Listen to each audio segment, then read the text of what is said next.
So today I'm going to show you how to convert a Word document into PDF. So if you have that document, let's say equal lorem.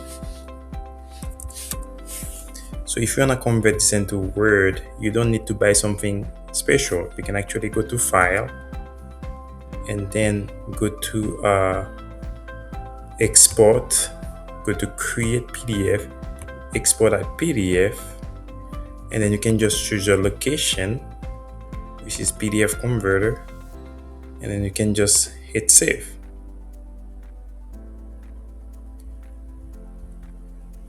And then, my friend, this is your PDF that is automatically saved. So now if I go to that PDF converter, this is my PDF that I have right here.